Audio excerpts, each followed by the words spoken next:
자, 이제 설교를 시작해 보도록 하겠습니다. 오늘 설교 제목은 바로 치열함, 생각한 것과 다른 현실이라는 제목으로 오늘 말씀을 나눠보려고 해요. 어떻게 반별 모임 잘했어요? 아니, 반별이 아니라 소그룹 모임 잘했어요? 좋습니다. 그렇군요. 자, 요 앞에서 이런 요구 사항이 나왔어요. 전사님 설교를 빨리 끝내주세요. 짜증나네. 왜 짜증나냐면 시작도 안 했는데 빨리 끝내라고. 아무튼 좋습니다. 어쨌든 빨리 한번 해보도록 하겠습니다. 자, 여러분, 저희가 설교를 시작하면서 영상을 하나 보고 좀 이야기를 나누려고 해요. 영상을 하나 준비돼 영화의 한 장면이거든요. 영화의 한 장면인데 이 영화 장면 보고 계속 한번 이야기 나눠보도록 할게요. 같이 봅시다. Oh, okay. Yeah. I don't know, he'll probably be about as good as I was. That's kind of the way it works, and I was below average. So you probably ultimately rank somewhere around there, so you excel at a lot of things, just not this. I don't want you out here shooting this ball around all day and night, all right? Okay? Good.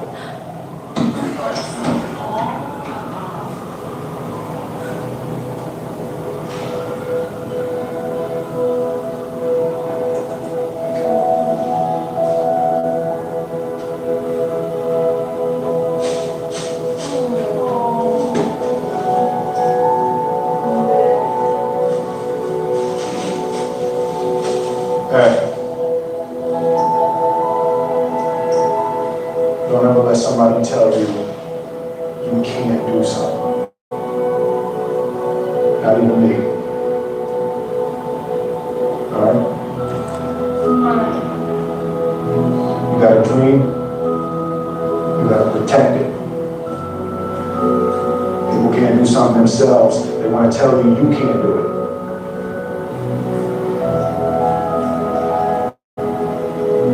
You want something, go get it. Period.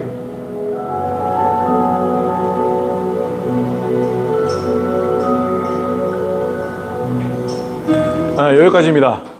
여러분, 요 영상의 제목이 이제 행복을 찾아서라는 영화예요. 좀 오래되긴 했는데 윌 스미스와 이제 남자 큰 배우가 윌 스미스고 그 조그만 애기가 윌 스미스 아들이에요.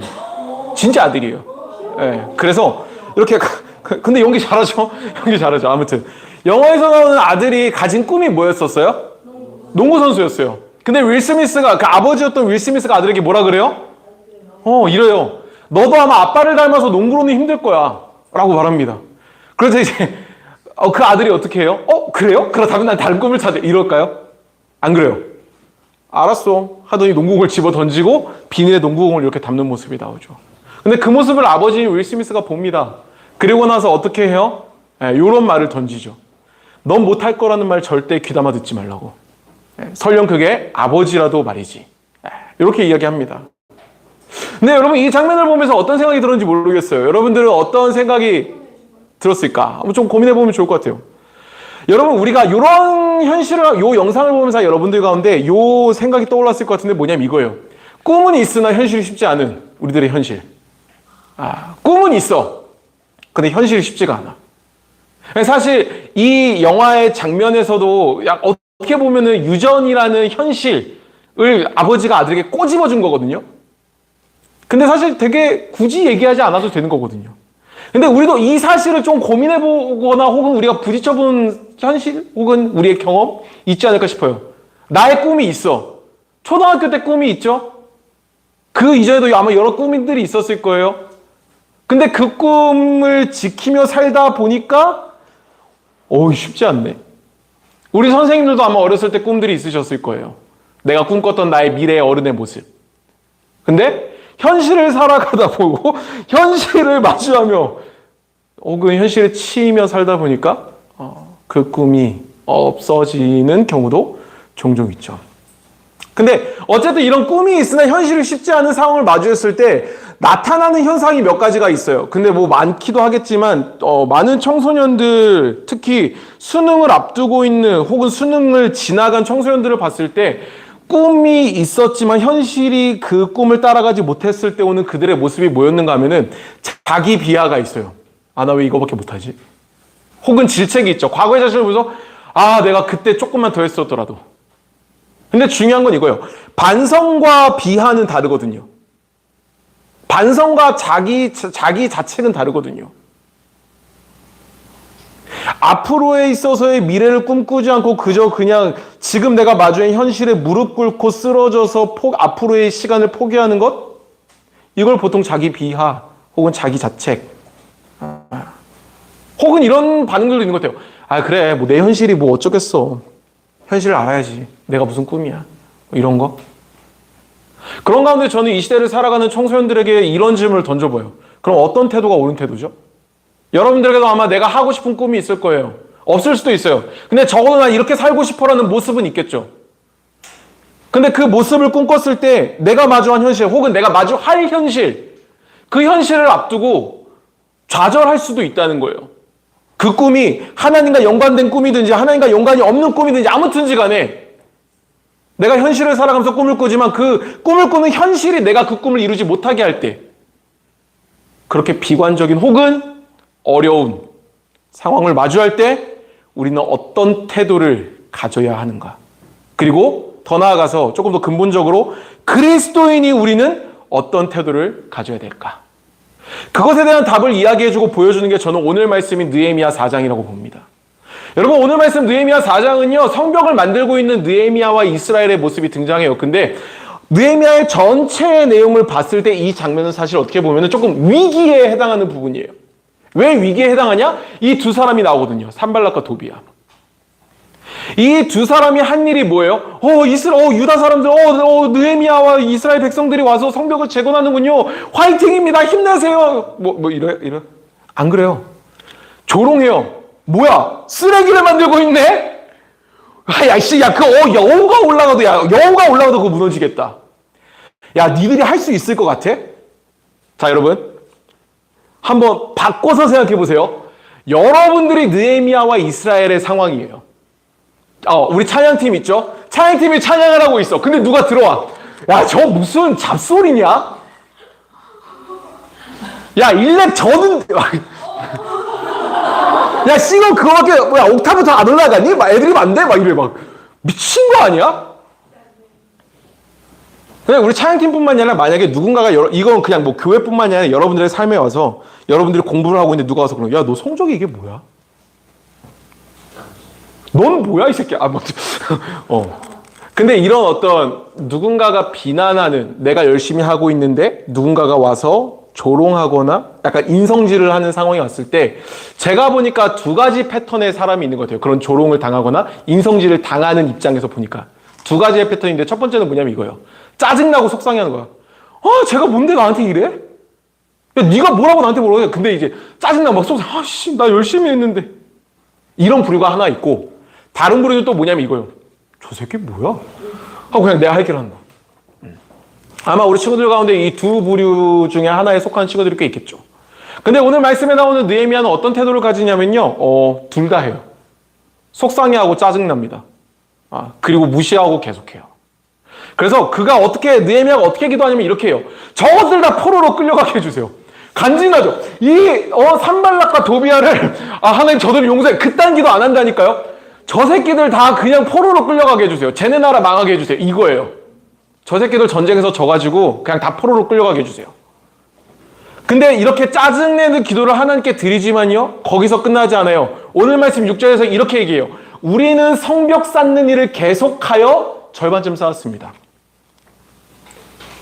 느헤미야와 이스라엘 백성들을 조롱하는 산발락과 도비야는 있었어요. 여러분, 얘네가 이 느헤미야와 이스라엘 백성들이 자기들이 살 성을 만드는 거 아니었어요.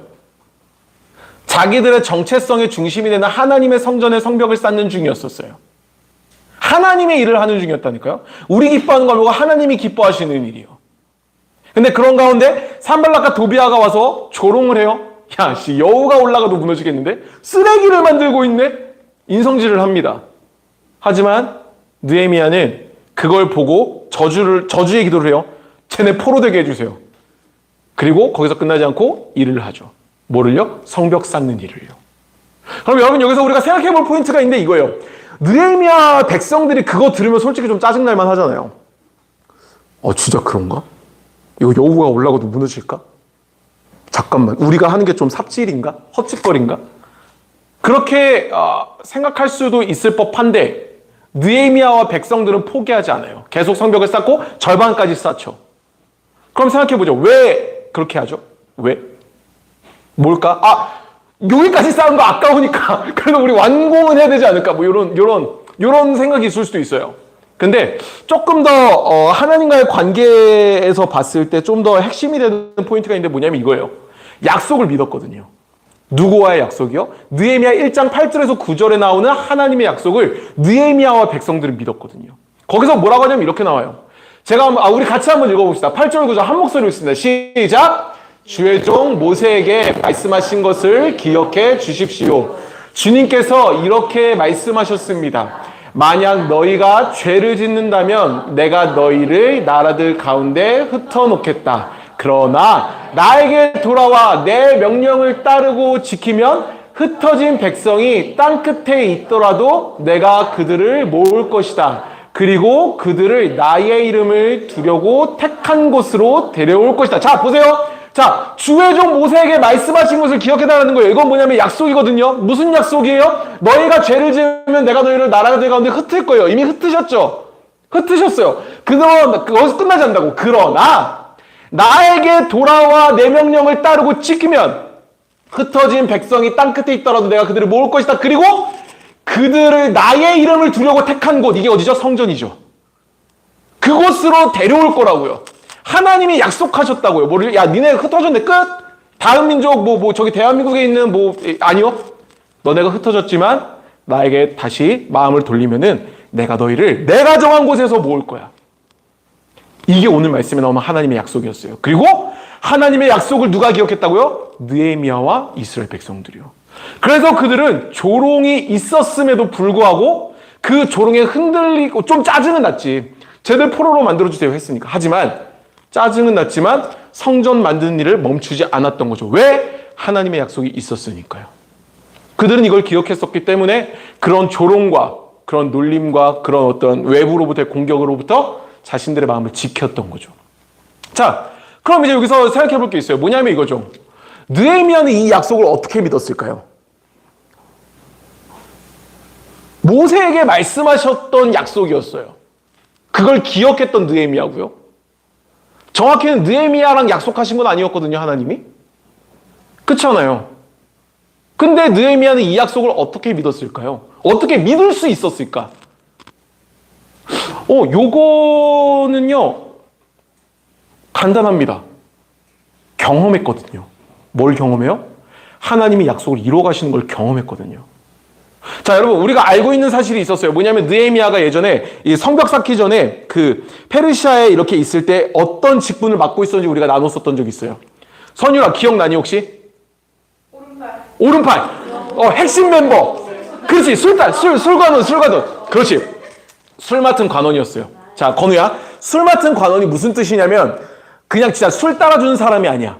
왕 옆에서 술을 따라주는데 왕이 하는 이야기를 다 들을 수 있는 사람이었어. 그리고 왕한테도 이렇게 첨언을 할 수 있는 사람이었고. 그래서 지금으로 치면 술 맡은 관원이 뭐냐면 약간 우리나라로 치면 비서실장, 경호실장급. 되게 중요한 위치였었다고 우리가 나눴었어요. 근데 여기서 이제 문제는 뭐냐면 그 사람이 술 맡은 관원으로 이렇게 느헤미야가 지내고 있었는데 이스라엘이 성벽이 무너졌고 그곳에 있는 이스라엘 백성들, 남은 백성들이 고통받는다는 소식을 들어요. 듣죠? 그렇게 해서 이스라엘 때문에 어떤 행동을 느헤미야가 왕 앞에서 하냐면요. 왕 앞에서 걱정하는 표정을 감추지를 못해요. 자, 건우야, 물어볼게. 하영이가 왕이야. 너가 옆에서 술 맡은 관원이야. 근데 네 표정이 하영이 보기에 똥 씹은 표정이야. 그럼 너 어떻게 될 것 같아? 하영아, 죽여. 야, 그렇게 해맑게 먹을 쳐라! 맞아요, 죽어요. 근데 죽는 이유가 좀 달라요. 이 새끼 표정 썩었네. 이래서 죽는 게 아니라 얘 나 몰래 음모를 짜고 있나? 이래서 죽어. 그래서 지금 내 옆에 있는 게 싫은가? 이런 해석인 거지. 자, 웃어. 지금 목 날린데. 아무튼 왕 앞에서 걱정하는 표정을 감출 수 없었다고 느헤미야서에서는 얘기하거든요. 그치, 죽겠지. 여기 새끼 뭐라고? 뭐가지 날리라고. 아무튼 이거는 사형감이에요. 근데 놀라운 일이 벌어지죠? 뭐냐면 이거예요. 왕이 허락해요. 너 표정이 왜 그래? 아, 사실 이런 일이 있었습니다. 딱 들어요, 왕이. 그러니까 왕이 듣더니, 이 새끼 그래도 표정을 관리해야지. 뭐가지를 쳐라. 이게 아니라, 가서 성벽 쌓아도 괜찮아. 내가 도와줄게. 야, 종이 가져와. 내가 이거 그쪽에 있는 왕한테 편지 써줄게. 야, 뭐 필요해? 가져가. 이런 역사가 나타난다니까요? 여러분, 이게 이 당시 문화로는 말이 안 되는 거라고요. 근데 누가 경험했다고요? 느헤미야가 경험했다고요. 여기서 느헤미야가 알았던 거죠. 뭐죠? 이걸 알았던 거죠. 울며 기도했던 나의 기도를 누가 들으셨다고요? 하나님이 들으시고 이를 이루셨다고요. 하나님을 모르는 사람이 이 일을 봤을 때는 뭐야, 저게 된다고? 이렇게 할 거예요. 하지만 하나님을 믿고 하나님을 의지했던 느헤미야는 알았던 거죠. 경험했던 거죠. 뭐를요? 울고 기도했던 나의 기도를 하나님이 들으셨고 나의 기도를 응답하셔서 일하셨다고요. 그렇게 왕의 마음을 바꾸셨다고요. 이스라엘을 다시 세우는 과정 속에 방해와 조롱이 있었어도 버텨낼 수 있는 이유요? 하나님이 일하고 계시다는 걸 그는 알았거든요. 왕의 마음을 움직이신 하나님께서 나의 기도를 들으신다는 것을, 나의 기도에 응답하고 계시다는 것을 느헤미야는 알았거든요. 경험했거든요. 이게 오늘 본문에 나오는 굉장히 중요한 포인트예요. 자, 이런 느헤미야를 통해서 우리가 알아야 될 사실이 하나 있는데 뭐냐면 우리의 신앙생활도 공동체도 똑같다는 거예요. 우리 이거 같이 한 목소리 읽어볼까요? 시작! 우리 신앙생활도 공동체도 똑같다. 똑같아요. 아름다운 목표와 하나님의 뜻에 맞는 일을 한다고 해도 어려움이 올까요? 안 올까요? 와요. 자, 옆에 친구 한번 봐봐요. 옆에 있는 사람 한번 봐봐요. 자, 걔가 어려움인가요, 혹시? 걔가 어려움이야? 아니야. 그렇지 않아. 근데 올 수도 있어요. 그 사람이 어려움이 될 수도 있어요. 저주하는 건 아니지만, 근데 아름다운 목표와 하나님의 뜻에 맞는 일을 우리가 한다고 해도 오늘 본문에 나온, 느헤미야의 본문에 나온 산발락과 도비아 같은 일이 우리 가운데 일어난다니까요. 그럼 질문해봐야죠. 왜 일어나죠? 하나님의 기뻐하시는 일을 하는데 왜 일어나요? 그건 이거예요. 하나님을 싫어하는 존재가 있거든요. 정확히는 하나님을 싫어하는 존재예요. 하나님이 싫어하는 게 아니라. 그래서 이 존재를 에베소서 2장 2절에서는 이렇게 얘기해요. 제가 한번 읽어볼게요. 눈으로 따라보세요. 세상 사람들과 똑같이 살며 땅 위에 권세 잡은 악한 세력에 순종하였습니다. 이 악한 영은 지금도 하나님을 대항하는 자들의 마음속에서 활동하고 있습니다. 라고 얘기해요. 이건 에베소서 2장 2절에서 얘기하는 거죠. 이 땅 위에 권세 잡은 악한 세력, 그래서 악한 영, 이걸 우리는 성경에서 뭐라고 하냐면요. 사탄이라고 얘기해요. 성경에서는 그걸 이야기합니다. 뭐 귀신 얘기하는 게 아니라. 여러분, 사탄은 분명히 존재해요. 우리가 살아가는 이 시대 가운데서도 분명히 그 영향력을 나타내고 있죠. 그러면 여러분, 전 질문해 봅니다. 그리스도인으로 살아가는 여러분, 크리스찬인 여러분, 우리는 어떻게 살아야 될까요? 어떻게 살죠? 사탄이 있다고? 오씨, 잠깐만, 어떻게 해야 되지? 맨날 성경책 들고 다닐까? 가슴에다가? 여기다가 타투에다가 주기도문 이렇게 타투 이렇게 쫙 해서 위기 올 때마다 딱 이러고 있죠. 여기다가 사도신경 딱 이렇게 십자가. 안 되죠.